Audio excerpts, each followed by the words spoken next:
Eu louvo a Deus pela oportunidade de estar convosco, para glorificar o Senhor e meditar em Sua palavra. Peço perdão. Aleluia! Pelo atraso. Estava lá em São João do Manhuaçu, Minas Gerais, fui para casa para vir para cá, e aí nessa chuva, contratempo na estrada, e eu peço perdão ao pastor, pastora. Louvo a Deus pela vida do pastor Roberto, pastora Rosa, pastor Betinho. É um prazer estar com todos vocês para compartilhar coisas espirituais. Abra, por favor, a sua Bíblia na segunda epístola de Paulo a Timóteo, capítulo 3. Vamos ler versículos 16 e 17. 2 Timóteo 3. Foi nos dado um tema que fala sobre a Bíblia como a constituição da igreja e sua relevância. Agora pela manhã nós vamos trabalhar sobre a constituição, Bíblia como a constituição da igreja, e à noite, se Jesus não voltar, nós vamos falar então da relevância da Bíblia em nossos dias, se é que ela tem sido relevante em muitos lugares. 2 Timóteo capítulo 3, versículos 16 e 17. Diz assim a palavra do Senhor, nosso Deus. Toda a Escritura é inspirada por Deus e útil para o ensino, para a repreensão, para a correção, para a educação na justiça, a fim de que o homem de Deus seja perfeito e perfeitamente habilitado para toda boa obra. Pai, nós te louvamos pela oportunidade que temos de estar mais uma vez na tua presença. E desta feita vamos meditar na tua palavra. Fala conosco, Senhor, nos oriente através da tua poderosa palavra, em nome de Jesus. Amém. Começando, por favor. Eu não poderia começar essa nossa meditação sem fazer menção de uma realidade que pouca gente, infelizmente, conhece. O trabalhar de Deus para nos entregar um livro. Deus poderia e fez aparecer numa nuvem, ele fez. Ele poderia escrever em tábuas de pedra e fez.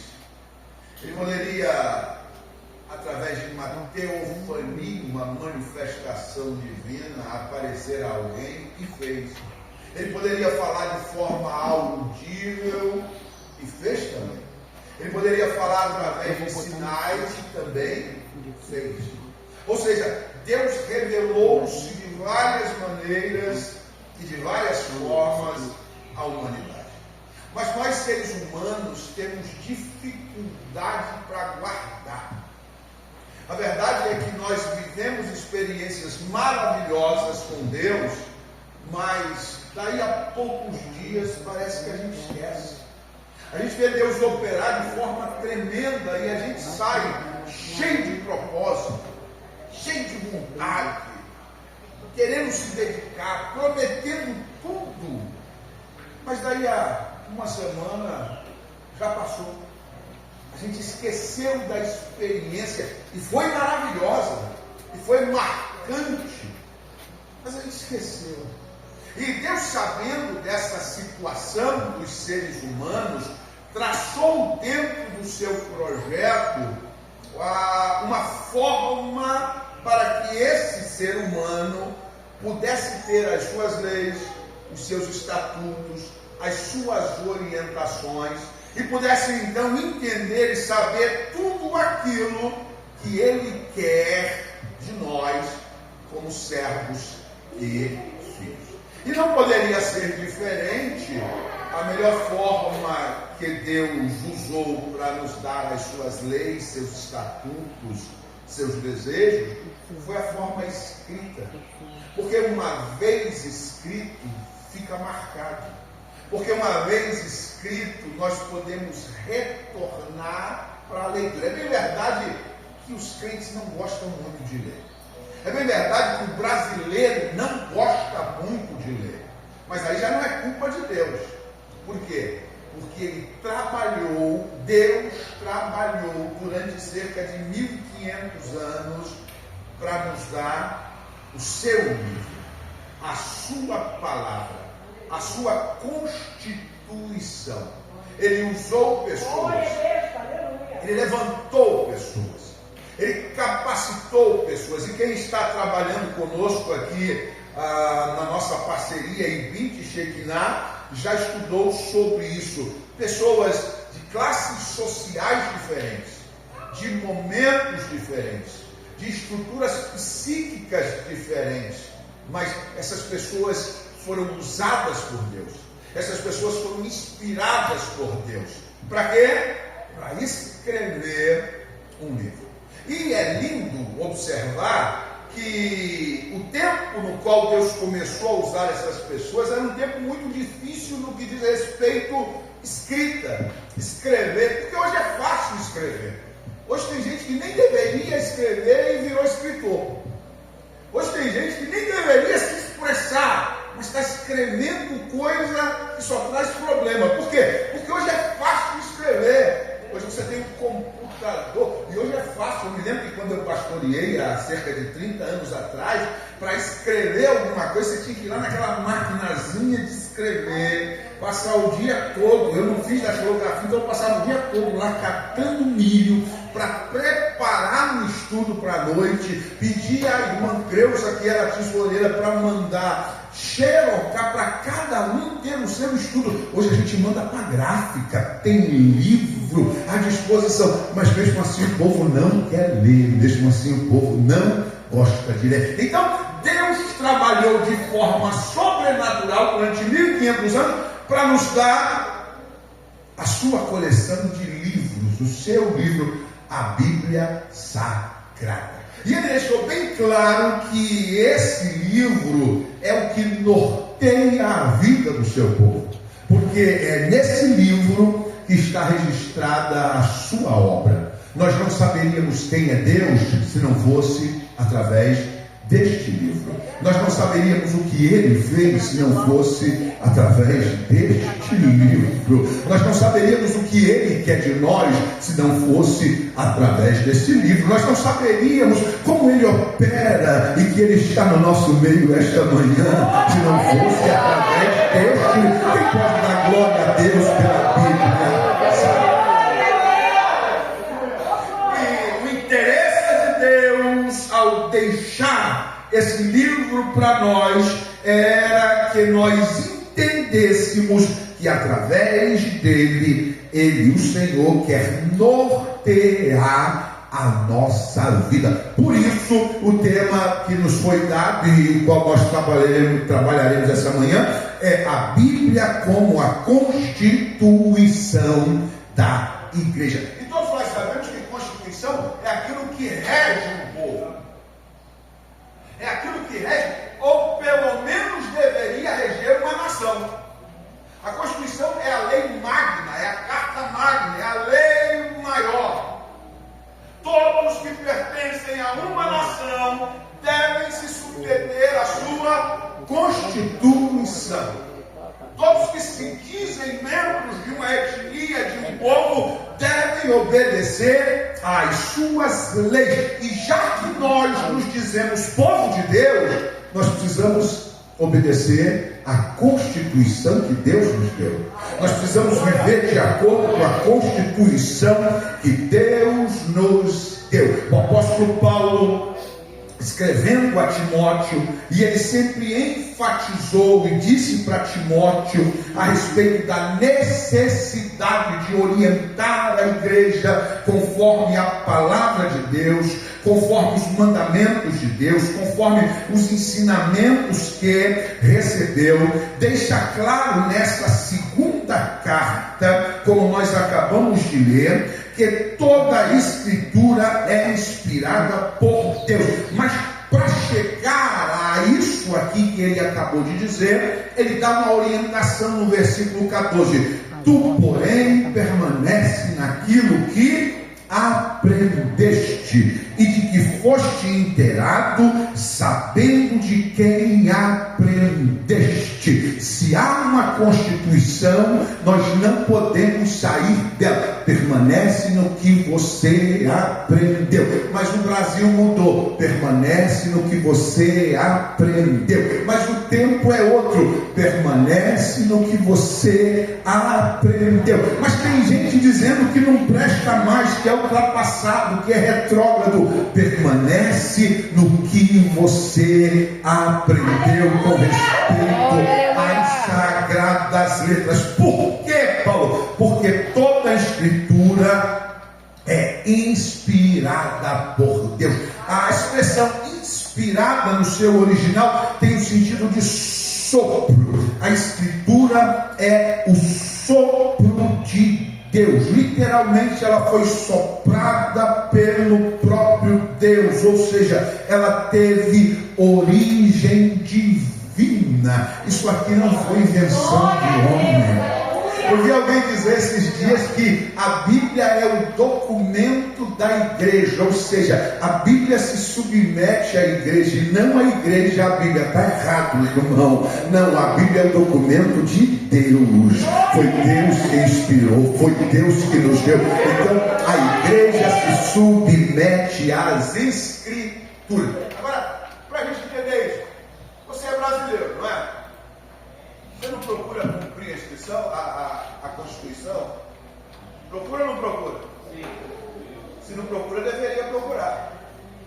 Porque há uma Constituição, há um documento, há uma carta magna, há um código de leis que nós precisamos obedecer, que nós precisamos respeitar. E aí, me perdoe, eu vou falar em tom de estudo esta manhã e eu vou ser bem sincero. O problema é que a maioria de nós somos péssimos cidadãos. É verdade. O brasileiro, e nós somos brasileiros, ele tem um problema. É o chamado jeitinho brasileiro.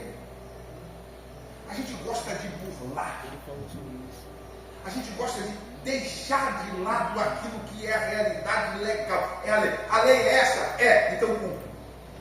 Eu lembro quando eu estava na Marinha, que a gente ia falar alguma coisa, o sargento dizia: cumpre, depois pondera. Primeiro você cumpre, depois você pergunta a sua vida. Eu cumpri. Por quê? Porque está escrito: eu cumpri. Agora vem cá, não poderia ser assim? Aí você: não, porque isso aqui faz parte do regulamento disciplinar da Marinha do Brasil. Isso não pode ser mudado, faz parte de algo que veio dos nossos antepassados. Isso foi nos ensinado. A instituição tem dado certo há centenas de anos desta forma. Por que mudar isso? Então, se você faz parte da instituição, cumpra o que a instituição determina. Se você faz parte desse povo chamado brasileiro, cumpra o que a Constituição determina. Mas aí a gente pega essa mania feia de dar jeitinho na nação e traz isso para a igreja. E aí a gente chega aqui e esquece que tem uma Constituição. Mas não pode fazer diferente? Não. Mas eu acho que ontem eu estava dando uma aula, e aí em meio à aula eu comecei a ensinar algumas coisas, aí um pastor levantou e disse: mas eu acho. Eu disse: o que o senhor acha aqui não tem valor nenhum? Porque a Bíblia está aberta. Aleluia. E quando a Bíblia está aberta, o que eu acho tem que cair por terra. O que eu penso tem que cair por terra. O que eu entendo tem que cair por terra. Porque na casa de Deus, o que vale é a palavra de Deus. Na casa de Deus, o que vale é a orientação divina. Sabe, além do trabalho de nos dar uma Constituição, Deus teve o trabalho de separar pessoas. E eu não consigo entender isso, pastor. Eu vejo pessoas às vezes que começam a discutir, e eu digo assim: quando você vai no médico, você discute com o médico? Não. Ele diz: por quê? Porque ele é médico. Você discute com o advogado? Não. Por quê? Porque ele é doutor. Mas aí chega na igreja, Deus teve o trabalho de tirar homens da lama, preparar esses homens e mulheres, capacitá-los para trazer a sua palavra com autoridade, com ousadia. Mas aí chega aqui, as pessoas querem discutir. Não, por que não, aqui o que a gente acha não vale nada, aqui é o que o Espírito Santo ordena. Tem a glória a Deus pela Bíblia, que é a Constituição. Por que ela é a Constituição? Porque ela é inspirada pelo próprio Deus. Foi o próprio Deus que gerou esse documento. Pastor, peraí, mas foram homens que escreveram, pelos homens inspirados por Deus. E por que foram homens que escreveram? Porque Deus teve que descer a linguagem humana para que os humanos pudessem entender. Se Deus falasse na linguagem dele, a gente ia dizer: o que ele está falando? Você vê que há manifestações divinas e há manifestações na qual a voz de Deus se faz ouvir. Sabe o que a maioria das pessoas ouve? Um trovão. Elas veem um clarão e ouvem um trovão. Mas a Bíblia diz que Deus falou. Mas o que as pessoas ouviram foi um trovão. Já pensou se na hora de falar com a gente, Deus fala do jeito dele, na linguagem dele? Sabe o que ia acontecer? Deus disse para Moisés: prepara o povo hoje de manhã, porque eu vou me apresentar para eles. Já pensou que coisa linda? Eu estou viajando no deserto há alguns dias e eu só vejo Moisés lá no cantinho, uma nuvem. E aí Moisés vem e diz assim: Deus falou assim. Aí outro dia Moisés está lá com a nuvem, a tenda da congregação. Aí ele vem: Deus falou assim, assim, assim, assim. Aí um dia Moisés disse assim: se prepare. Por quê? Porque tal dia Deus vai falar com vocês. Mas gente, que coisa linda! Deus vai falar. Só tem uma coisa: vocês têm que se santificar, porque Deus é santo. Aleluia! E se ele chegar, tiver qualquer jeito aí, é capaz de morrer gente. Tem que botar um limite no monte, até animal se entrar ali morre. Opa, desse jeito é. Então a gente se santifica, a gente se prepara, a gente se lava, a gente toma banho, a gente lava tudo. Vamos deixar tudo prontinho. Aí no dia que está tudo prontinho, eu fico imaginando alguém dizendo assim: que hora que ele vai falar? Como é que vai ser? Será que ele vai descer aqui e vai bater um papo com a gente? Aí de repente o monte faz assim: pum! Começa a tremer tudo. O que é isso? O que é isso? Aí daqui a pouco corta um raio para lá, outro raio para cá. Eu não sei vocês, irmão, quando eu vejo o raio dá um desespero, eu paro o carro de misericórdia. O sangue de Jesus tem poder. Agora a pessoa que está na boca do monte assim, daqui a pouco o monte começa a tremer, raio para um lado, raio para o outro, o monte começa a pegar fogo, começa a fumegar tudo. Daqui a pouco um barulho de buzina, de trombeta ensurdecedor. Que é isso, Moisés? É Deus falando? Não, Moisés. Não. Quando ele falar com você, se ele falar com a gente, ele vai matar a gente. Sabe por que Deus não fala com a gente na linguagem dele? Porque a gente não suporta tanta glória, tanto poder. Então ele resolveu falar com a gente na nossa linguagem, através da sua palavra. Deus usou homens para escrever, para que nós homens pudéssemos compreender. Mas nós precisamos crer nisso. Toda escritura é inspirada por Deus, foi dada pelo próprio Deus, e ela é a única regra de fé e prática. Lá em Volta Redonda tem um radialista chamado Dário de Paula. E eu costumava ouvir, quando eu morava em Volta Redonda, diariamente o programa do Dário de Paula. E ele tinha um bloco, um quadro do programa que era: viver em comunidade é difícil. E aí, nesse bloco, nesse quadro, ele mostrava os problemas da comunidade, as brigas entre vizinhos, os problemas por causa de coisas, por causa de animais, por causa de terreno, aquela brincadeira. E no final ele diz assim: viver em comunidade é difícil. Sabe por que é difícil? Porque a gente não atenta para a Constituição. É verdade. Porque tudo aquilo que é necessário para nós vivermos em comunidade está aqui. É que a gente já olha para a lei, com tristeza, dizendo, é lei. Mas lá na lei vai dizer assim, se você for fazer uma casa, e na hora de fazer o telhado, você tem que fazer um parapeito. Para que um parapeito? Para que se o seu vizinho precisar andar por cima da sua casa, ele não venha cair. Então ele vai ter um parapeito para andar. Olha Deus dizendo, ei, não se preocupa só com você na hora da sua casa. Aleluia! Com o seu vizinho. Glória! Se você achar um animal perdido na rua e você não souber quem é o dono, pega esse animal, leva para sua casa, dê comida a esse animal e trata dele bem até o dono aparecer. Quando o dono aparecer, você devolve. Ué, viver em comunidade não é difícil.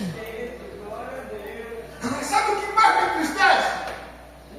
É que viver na igreja está difícil.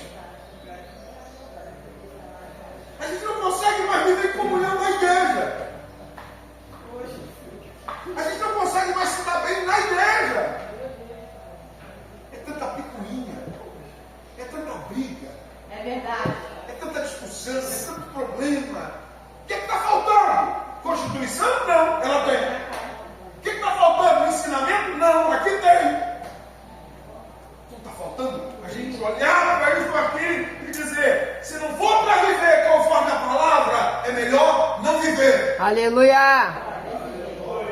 Ele aqui ensina, tanto no Antigo em forma de lei, como no Novo Testamento em forma de admoestação. Mas pastor, ele não gosta de mim, ama ele.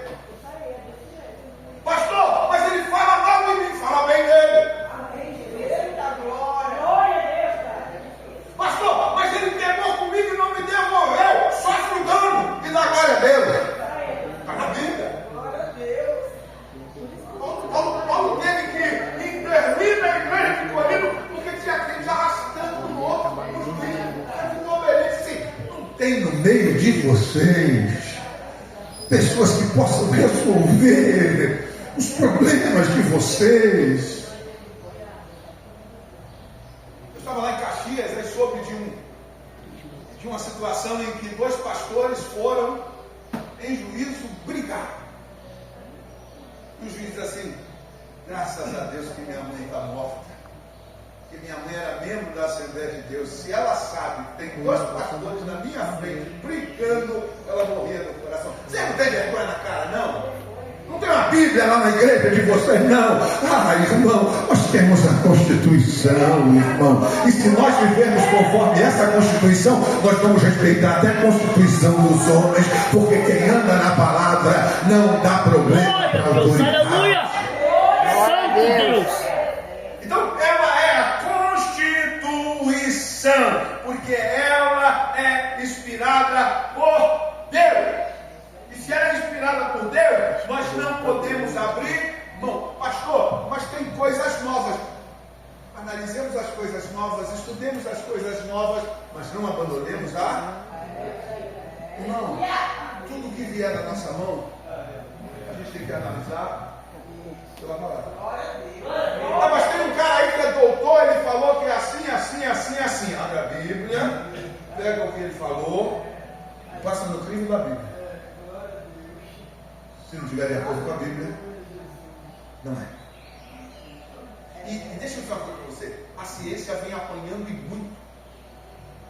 Por quê? Porque a ciência, durante um tempo, tentou, através de cientistas, não vou nem usar a expressão que ele fala, gente sem escrúpulo, tentou dizer que a Bíblia não tem valor nenhum, nem histórico, nem filosófico, nem científico. Mas aí, o tempo vai passando, e a arqueologia vai trabalhando, e a ciência vai trabalhando, e cada nova descoberta aponta e mostra que a palavra de Deus está certa. Glória a Deus! Aleluia! Quer ver a última? Já ouviram falar da Eva mitocondrial? Sim. Quem já ouviu falar da Eva mitocondrial? cientistas começaram a pesquisar a questão do mitocôndria e descobriram que lá dentro da nossa Constituição tem algo que, se você começar a pesquisar, vai regredindo, porque isso é recebido da mãe. Então, à medida que você vai pesquisando, você vai regredindo no tempo, vai regredindo e vai descobrindo de quem é parente, de quem é parente, de quem é parente, de quem é parente, de quem é parente, de quem é parente. Conclusão que chegaram: todos os seres humanos, a princípio, a primeira conclusão vem de 3 mulheres. Vamos dizer assim, 3 mulheres? Não, tem alguma coisa errada, por quê? 3 mulheres. Mas e a teoria da evolução? 3 mulheres. Mas como assim 3 mulheres? Pastor, isso tem base bíblica também? Tem. As noras de Noé. 3 mulheres.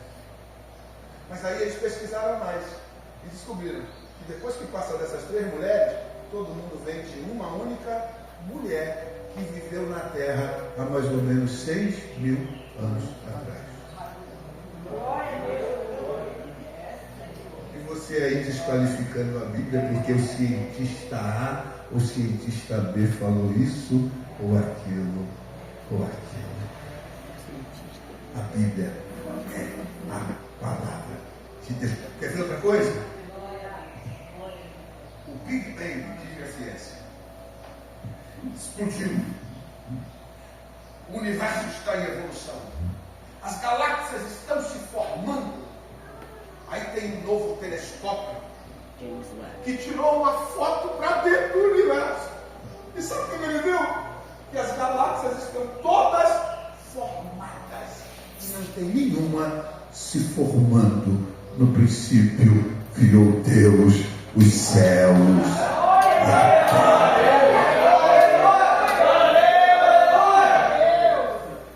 E a Constituição não é só da igreja, é a Constituição da humanidade. Se a humanidade começar a viver conforme a palavra de Deus ensina, a humanidade viverá melhor. Mas já que a humanidade não quer, pelo menos a igreja de Jesus Cristo precisa viver conforme a Constituição. A igreja não pode rejeitar a palavra de Deus. A igreja não pode se entregar à tradição. Tradição é bom. Tradição é bom. Tem tradições que, se a gente não puder abrir mão, a gente não abre. Mas a tradição não pode estar acima da palavra. A tradição tem que se submeter à palavra. Aleluia. Pode se render a modismos, a novos pensamentos, a novas filosofias, a teologia coach. Não. A igreja precisa andar conforme a palavra.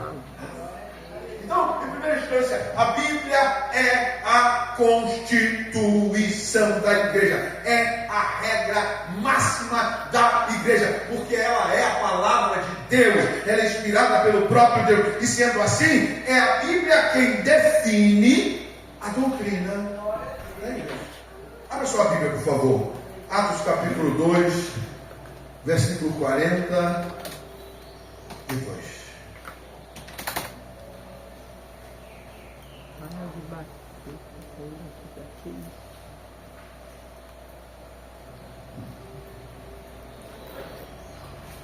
A NVT diz assim: todos se dedicavam de coração ao ensino dos apóstolos. A revista corrigida diz assim: e perseveravam na doutrina dos apóstolos. Viu, pastor? É dos apóstolos. Mas os apóstolos receberam de quem? Do Senhor Jesus Cristo. O que determina a doutrina da igreja é a Bíblia Sagrada. O que determina como é que a igreja deve andar, como é que ela deve se portar, como é que ela deve viver, o que ela deve pensar, o que ela deve fazer é a Bíblia Sagrada. Não é doutrina de homem, não é pensamento humano, é aquilo que o Espírito Santo inspirou os homens que foram usados para escrever. Nós precisamos andar conforme o mandamento do nosso Senhor Jesus Cristo. Agora preste bem atenção: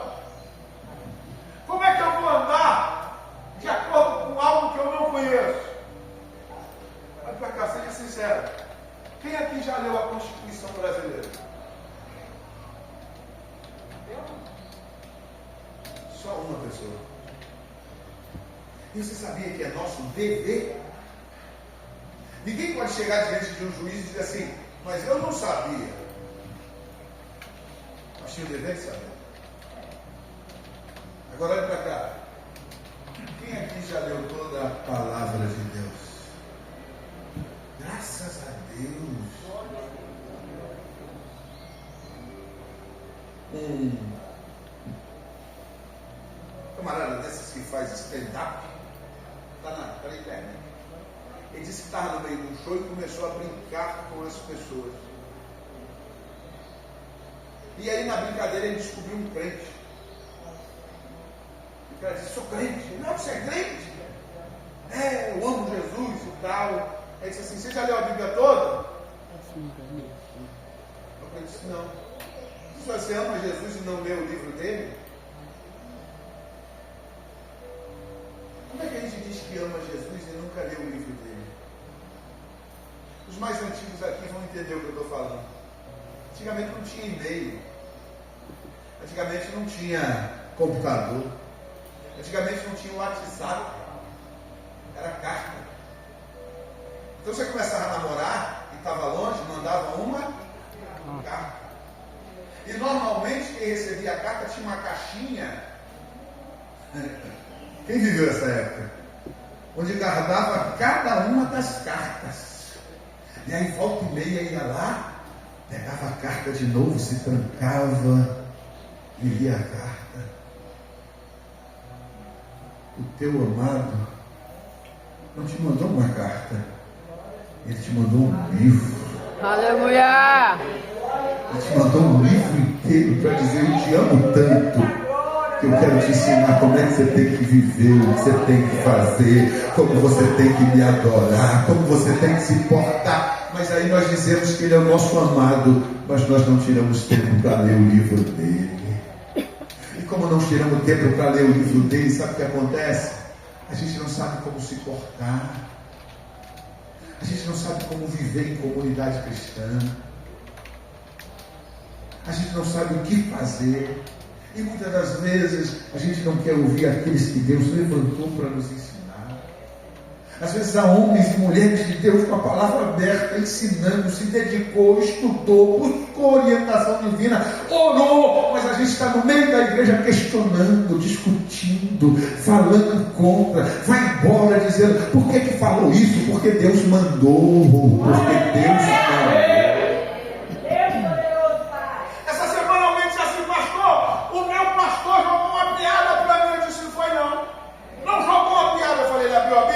Abriu, leu o texto, leu, aplicou direitinho, aplicou. Então não foi piada, foi direta para você tomar vergonha.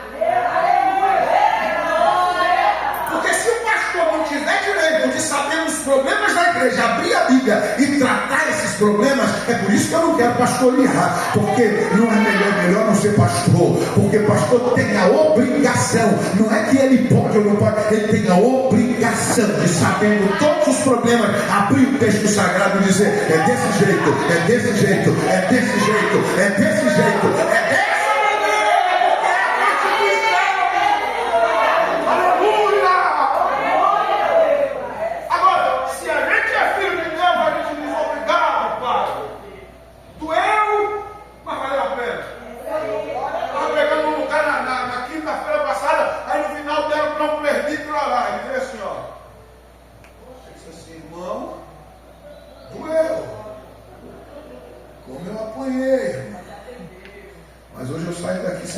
Melhor. Hoje eu saio daqui sendo um pai melhor. Hoje eu saio daqui sendo um marido melhor. Nós poderíamos ser melhores, irmão. Nós poderíamos ser muito melhores se nós deixássemos a palavra de Deus reger a nossa vida. Se nós entrássemos na doutrina da palavra de Deus. Como Constituição, ela é a regra de fé e prática. Como Constituição, é ela quem rege a doutrina que a igreja deve viver. Eu não vou entrar em questões doutrinárias, porque tem um pastor e uma pastora aqui que ensina. mostrar isso dentro da nossa oportunidade. Glória a Deus, Pai. Se nós vivemos conforme a palavra, os problemas serão muito menores. Sabe, nós estamos vivendo no momento dos encontros. Isso não é ruim. É encontro de jovens. Tanto encontro de jovem, tanto encontro de jovem, tanto encontro de jovem. É encontro de casal. Tanto encontro de casal, tanto encontro de casal. E sabe o que me entristece muito? É que nós não tínhamos isso antigamente. Mas não tinha tanto divórcio. É verdade. Tem encontro de homem. E agora tem até os encontros de homem que vai para a maca, né? O cara aprender a ser macho. Se o cara não aprender a ser macho na Bíblia, ele vai aprender a ser macho na mata. Aí o cara vem e diz assim: eu tenho 30 anos de crente, mas agora é que eu sou homem de verdade.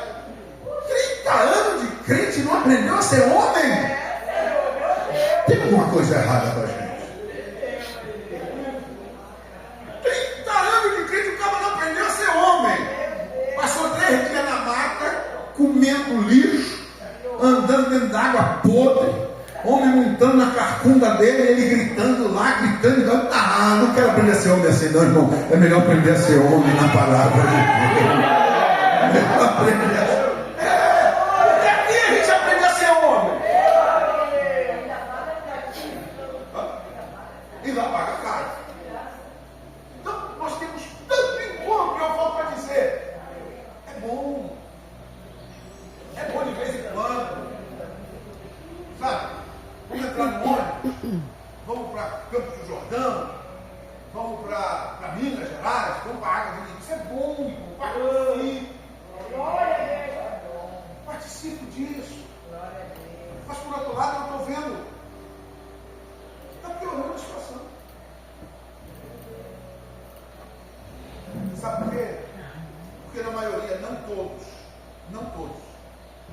desses supostos encontros cristãos, o que se fala não é a palavra. O que se fala é para você rir. Eu disse esse dia para ela: vamos em tal lugar. Eu disse: irmão, se eu quiser rir, eu vou no circo. Quando eu vou na igreja, eu já estou dizendo: Deus, quebra esse vaso, muda a minha estrutura. Aleluia. Eu tenho certeza que se Deus falar, irmão, eu não vou rir. Pode até ter um momento que eu dei uma gargalhada assim, mas eu vou sair assim dizendo: Deus, e eu achava que eu era crente, e eu pensava que já estava no ponto. Eu preciso melhorar, eu preciso tratar melhor a minha casa, eu preciso respeitar mais a minha liderança, eu preciso tratar melhor meus filhos, eu preciso tratar melhor meu cônjuge, eu preciso ser um crente mais assíduo, eu preciso ser menos relaxado, porque quando a palavra de Deus nos confronta, Glória a Deus. a pessoa vai lá e conta meia dúzia de piada. Você paga R$3.000 para um encontro de casal, o cara dizer que você é besta, você não sabe nada, sua mulher ficar catucando, vai rir da sua cara.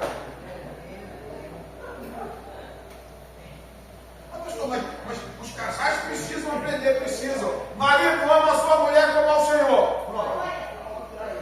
Você não ama a sua mulher como ao Senhor. Você sustenta ela, você protege ela, você cuida dela, você ama ela. Quando ela estiver doente, você respeita ela, leva ela no médico. Tem homem que a mulher vai no médico sozinha, ele fica dentro de casa com o carro na garagem e depois ele vem dizer que é homem. Isso nunca foi homem, irmão. Se ele amasse a mulher como a Bíblia diz, ele se preocupava. Ele sai de carro para jogar bola, sai de carro para ver futebol, sai de carro para passear, mas não pode colocar a esposa no carro para levar no médico, não pode pegar os filhos para passear. E quando o filho vem, ele tira o chinelo, vai sujar meu carrinho, ele tem o quê? E seja homem, rapaz, ande conforme a palavra ensina que as pessoas vêm antes das coisas, as pessoas são mais importantes do que as coisas.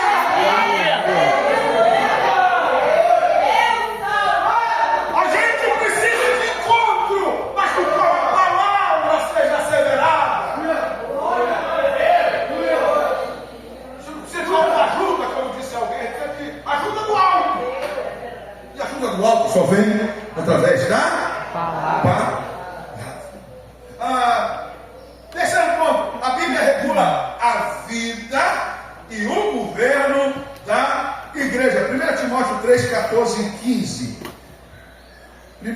Timóteo 3, 14 e 15.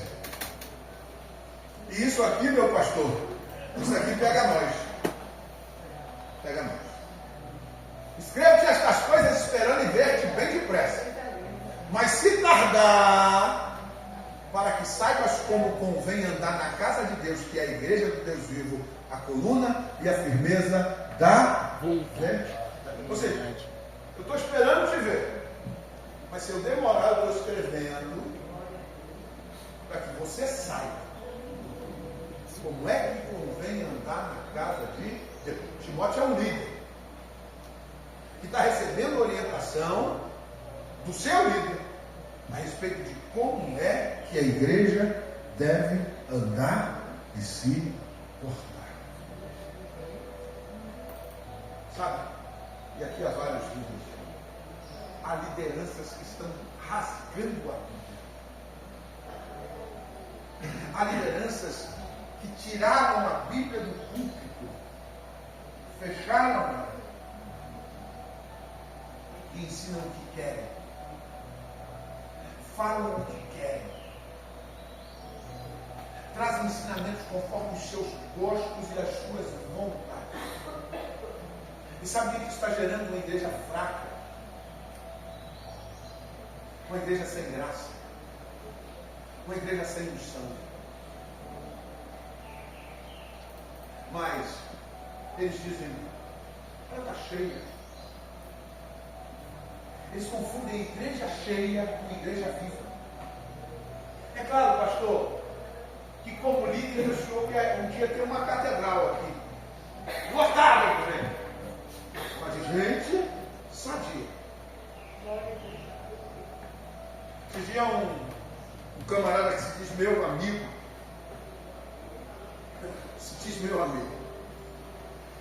meu amigo, falou algo lá no grupo e eu disse, não, irmão, isso aí está fora do texto bíblico. Não é assim que a Bíblia... Não, mas eu estou pregando assim, mas não é assim que a Bíblia... A Bíblia diz assim, assim, assim, assim. Por que adianta você saber muito de Bíblia, mas vive mendigando a agenda? E eu viajo pelo Brasil e pelo mundo toda semana. Eu não sei nada de Bíblia, mas tenho agenda. Você sabe muito de Bíblia, mas não tem agenda. E quero ficar sem agenda. Porque se para ter agenda eu vou precisar abrir mão da Bíblia, então eu fico sem agenda. Que não adianta ter agenda e não pregar a palavra como ela é. Ou seja, ei, não adianta um tempo com 5.000 pessoas onde a Bíblia não é ensinada, onde a Bíblia não é pregada. Não adianta uma multidão afônica atrás de pão, onde a palavra não é levada em consideração. Isso já aconteceu com Jesus. Ele começa a pregar a palavra e a multidão está lá porque teve um milagre. Milagre é bom, mas a gente não anda atrás de milagre, a gente anda atrás de palavra. Palavra. Jesus está dando pão do céu e eles querem pão da terra.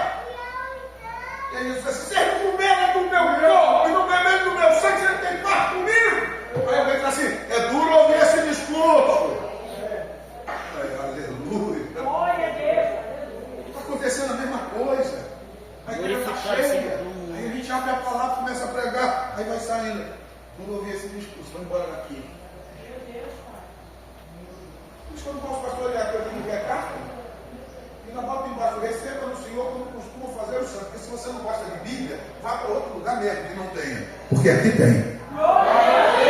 Tem Bíblia, tem palavra.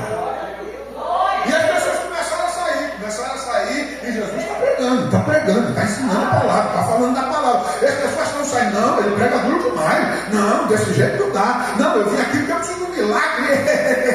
Não tem milagre maior do que a palavra entrar no coração e trazer transformação. Mas tem gente por aí que já levantou na cadeira de roda, mas foi para o inferno, irmão. Porque milagre não leva para o céu. O que leva para o céu é palavra. O que transforma a vida é palavra.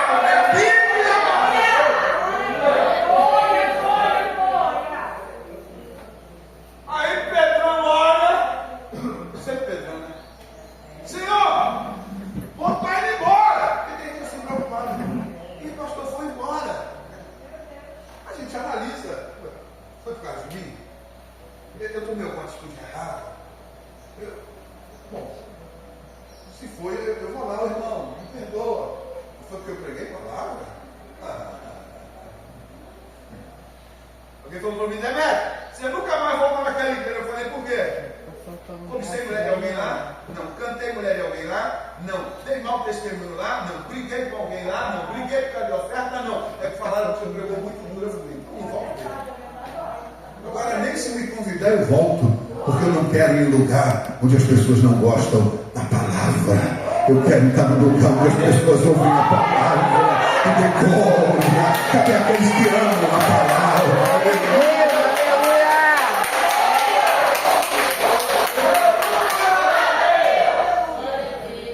Produzem uma igreja fraca, sem graça, sem unção. E eu concluo aqui. Tem ceia ainda, né?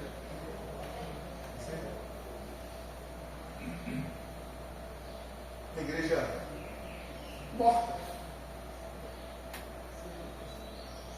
Morna. Pessoas que vão aos cultos, mas não fazem culto. E essa é a realidade de muitos crentes. Eles até vão, mas não fazem. Não participam, não são. Eles vão lá e cantam. Eles vão lá e levantam as mãos. Já não tem mais a glória da palavra. Já não sentem mais o poder da palavra. Sabe, há uma diferença entre o movimento pentecostal clássico e o movimento que se diz pentecostal hoje. Uma diferença. Pastor, eu nunca há uma diferença. Porque eu fui criado no movimento pentecostal clássico. Nós tínhamos um momento da adoração, a oração, começávamos com os hinos da harpa, para muitos estão fracassados. Tínhamos os nossos hinos, mas o centro era a palavra. Ficar naquela expectativa. E não era sobre quem ia pregar, mas o que se ia pregar. Porque naquela época não tinha pregador famoso. Naquela época não tinha estrela. Não. E a gente se preocupava com isso. A gente queria ouvir. Ouvia. E aí, a palavra era pregada. E enquanto a palavra era pregada, a coisa invadia a casa.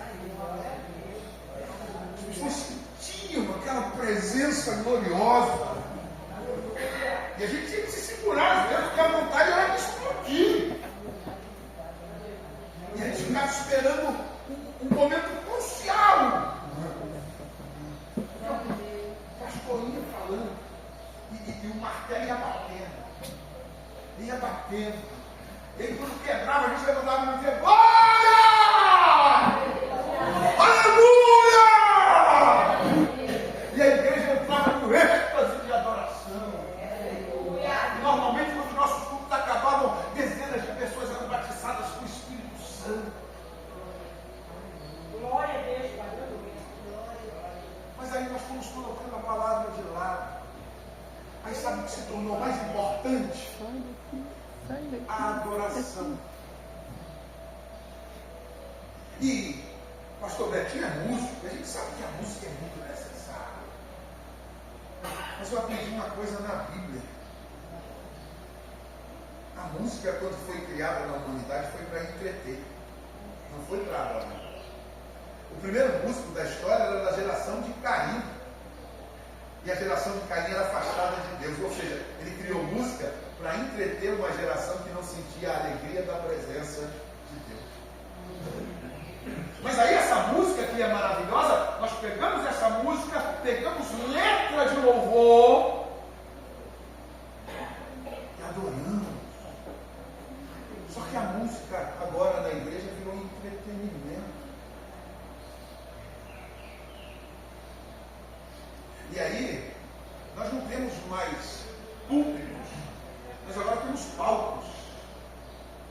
E o ápice é a música. E aí nós fomos mudando os ritmos. Por quê? Porque aquele ritmo mais sacro, a gente acha, não, isso é muito chato. Isso é antigo.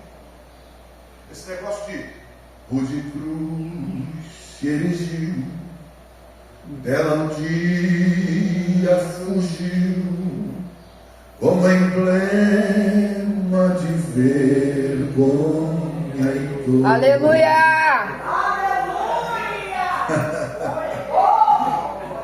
Isso não tem. Isso não mexe com o corpo, mas mexe com a alma. Glória, aleluia! E culto pode até mexer o corpo, mas se não mexer a alma primeiro, foi só entretenimento. Aí agora mergulha nessas águas, tum. Aí fica os quentes, tum, tum. E o varão não levou nada. Levou nada. E aí agora, a gente não espera mais a palavra. Porque agora a gente está mexendo um pouco. Agora a gente está dando cambalhota. Agora a gente está fazendo passinho. E o pregador às vezes está lá.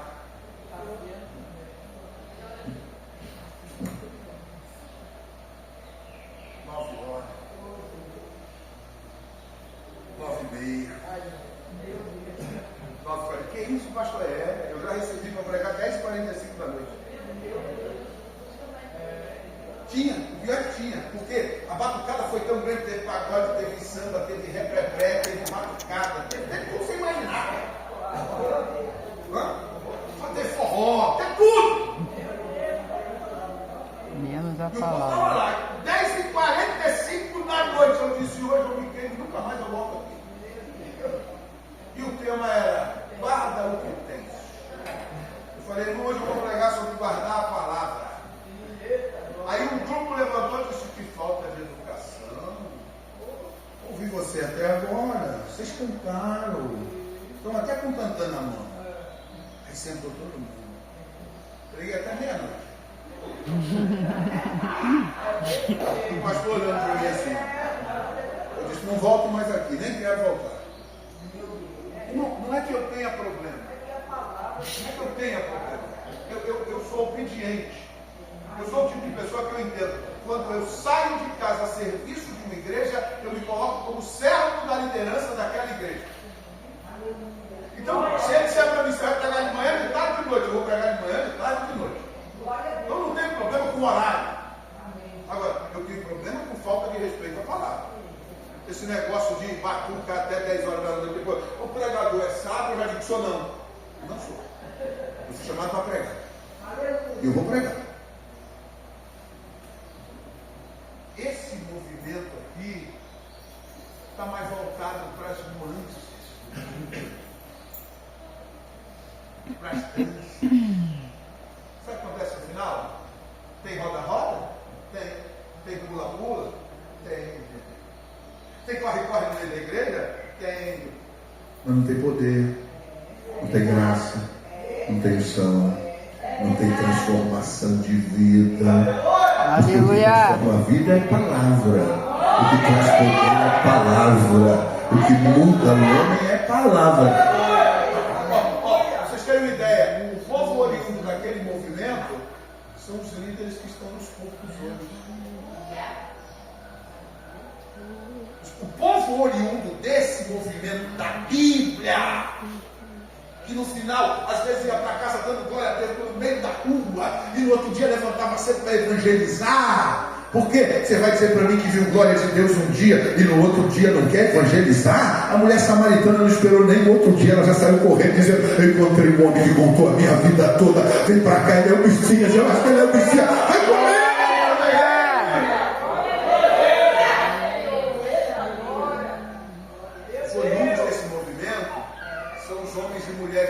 Que hoje estão nos púlpitos lutando para que o povo continue pegar. Aleluia. Porque a palavra Deixa eu é sair daqui. constituição. Cadê aqueles que amam a palavra? Pastor, o senhor vai concluir assim? Irmão, eu passei do tempo de ficar preocupado com crente pulando. Eu quero ver crente mudando. Eu tenho certeza que a palavra de Deus está tocando e moendo os nossos corações esta manhã. Aleluia. Fecha os olhos, por favor. Pai, nós te louvamos pela tua palavra. Nós glorificamos o teu santo nome. Tu és tão bom que nos deste a tua palavra. E a tua palavra, diz o profeta Jeremias, por ordem tua, é como fogo e como martelo que esmiuça a terra. Então, através da tua palavra, que é como fogo, purifica-nos esta manhã. Comece a tocar em cada vida, trazendo purificação. A tua palavra é como martelo, Senhor. Então quebra o nosso coração puro. Quebra, Senhor, esse vaso para que nós saímos daqui esta manhã mais uma vez adorando o seu nome. Quantos podem levantar a mão e por um minuto fechar os olhos e glorificar o nome do Senhor? Adore, adore, adore. Glória ao nome do Senhor, aleluia. Receba renovo espiritual. Você que já é batizado no Espírito Santo, fale mistérios com Deus. Você que não é, Jesus te batiza esta manhã pelo poder da palavra.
estão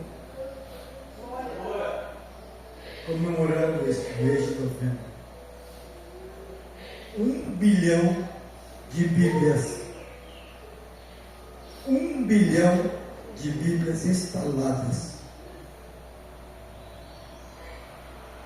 nos celulares da internet. Esse mês, o livro mais lido, mais amado, mais odiado. 1 bilhão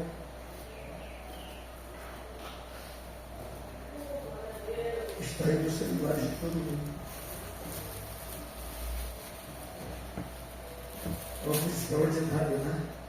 O que nós temos feito com isso? O que nós temos feito com isso?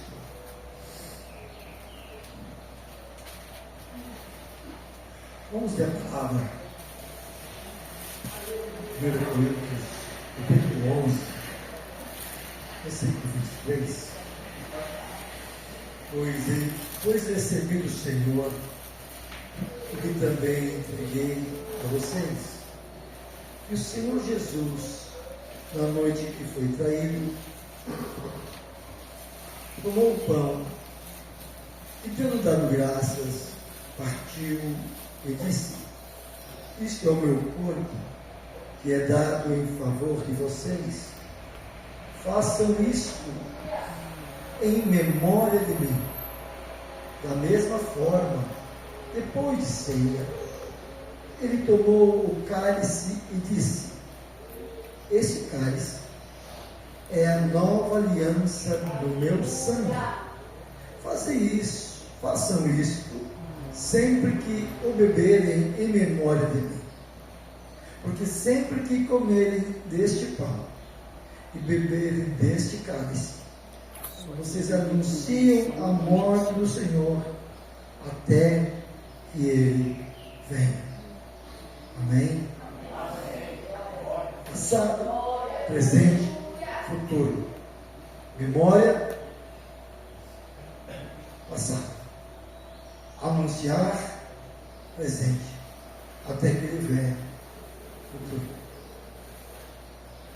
Cada um de nós, ao participar desse momento, possamos entender que este ato agora, como diz a palavra, em memória do que Ele fez. Se Ele é relevante, se Ele é importante, nós vamos relembrar os sofrimentos de Jesus, não para a tristeza, mas para a nossa vitória, para a nossa alegria.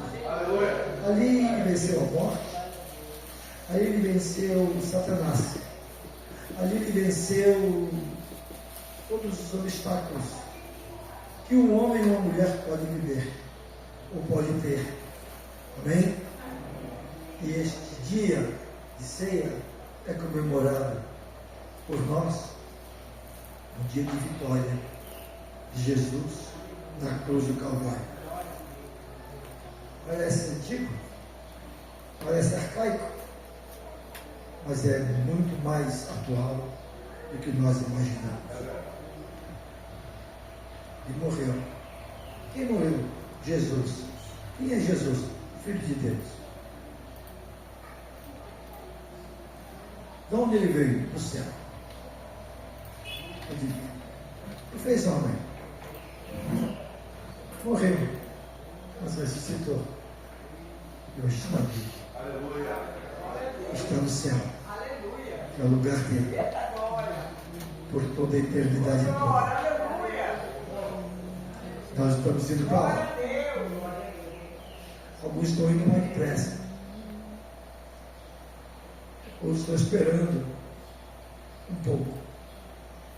Não sabemos quando vai ser. A hora vai chegar. Estaremos sendo com o Senhor. E é Ele que vai nos entregar a ceia. É Ele que vai fazer para nós. O céu tem vinho, pastor? O céu tem pão? Não sei que tipo de vinho, não sei que tipo de pão. O céu vai ter ceia. O céu vai ter ceia. Nessa ceia, nós vamos estar lá, celebrando a vitória do que Cristo fez e a vitória de quem venceu, a igreja do Senhor.